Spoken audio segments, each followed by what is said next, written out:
আসসালামু আলাইকুম দর্শক, এই মুহূর্তে দেশ অথবা প্রবাস থেকে যে যেখান থেকে আমাদের চ্যানেলস ডিজিটালের লাইভ অনুষ্ঠানটি দেখছেন, আমি চ্যানেলস ডিজিটালের পক্ষ থেকে স্বাগত জানাচ্ছি। আমি বাবুল শিকদার। দর্শক, আমি আছি এই মুহূর্তে ব্রাহ্মণবাড়িয়ার আশুগঞ্জে ঢাকা সিলেট মহাসড়কে। দর্শক, আমি যদি বলি যে ঢাকা সিলেট মহাসড়কে আশুগঞ্জ নৌবন্দর থেকে যে চার লেন বিশিষ্ট যে মহাসড়কের সংস্কারের কাজ চলছে, সেই কাজটি কিন্তু ভারতীয় একটি ঠিকাদার প্রতিষ্ঠান এফকন এই কাজটি বিগত 5 বছর ধরে এই সংস্কারের কাজটি করে যাচ্ছেন। বর্তমানে এই কাজগুলো বন্ধ রয়েছেন। এই বন্ধ থাকার ফলে জনদুর্ভোগ বেড়েছে চরমে। আমি যদি আপনাকে একটু দেখেই রাখি যে এই কাজটা বন্ধ থাকার কারণে যে ঢাকা সিলেট যে গুরুত্বপূর্ণ এই মহাসড়কটির এই বেহাল দশা, যে 51 কিলোমিটার জুড়ে এই বড় বড় খানা খন্দ সৃষ্টি হওয়ার ফলে কিন্তু এখানে ঢাকা সিলেট এবং ঢাকা কুমিল্লা ব্রাহ্মণবাড়িয়া যে শত শত যানবাহন কিন্তু এখানে চলাচল বিঘ্ন ঘটছে। তো গাড়ি চালক এবং পথচারী এলাকাবাসীর কাছ থেকে আমরা জানবো যে দীর্ঘদিন থেকে বেহাল অবস্থায় এই সড়কটি পড়ে থাকায় কি কি ধরনের সমস্যা হয়েছে এবং তাদের দাবিটা কি। ভাই, আসসালামু আলাইকুম। আমি আপনার কাছ থেকে একটু জানবো যে ঢাকা সিলেট এই মহাসড়কে যে বড় বড় খানাগন্ধ সৃষ্টি হয়েছে, এতে করে কি সমস্যা এবং কর্তৃপক্ষের কাছে আপনাদের দাবিটা কি?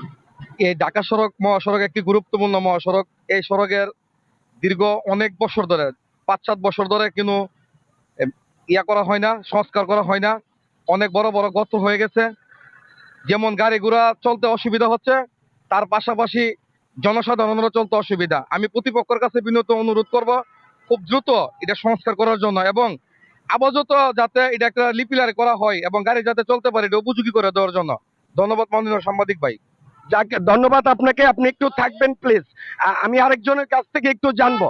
ভাই, আমি আপনার কাছ থেকে জানবো যে ঢাকা সিলেট এই গুরুত্বপূর্ণ এই সড়কটির যে বেহাল অবস্থা, এতে করে আপনার বক্তব্যটা কি? এই সড়কটি অনেক দিন যাবত আমরা দেখতেছি এই রাস্তা অনেক খারাপ অবস্থা, অনেক বড় বড় গর্ত হয়ে রয়েছে। আমরা সড়ক সড়ক বিভাগের সাথে আকুল আবেদন যে আমাদের এই সড়কটি যেন দ্রুত তাড়াতাড়ি সংস্কার করা হয়।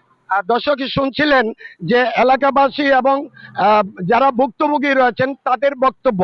তো আমরা এফকন যে ভারতীয় ঠিকাদার প্রতিষ্ঠান রয়েছে তাদের কর্তৃপক্ষের সাথে, এই এফকন ঠিকাদার প্রতিষ্ঠানের কর্তৃপক্ষের সঙ্গে আমাদের বারবার কথা হয়েছে।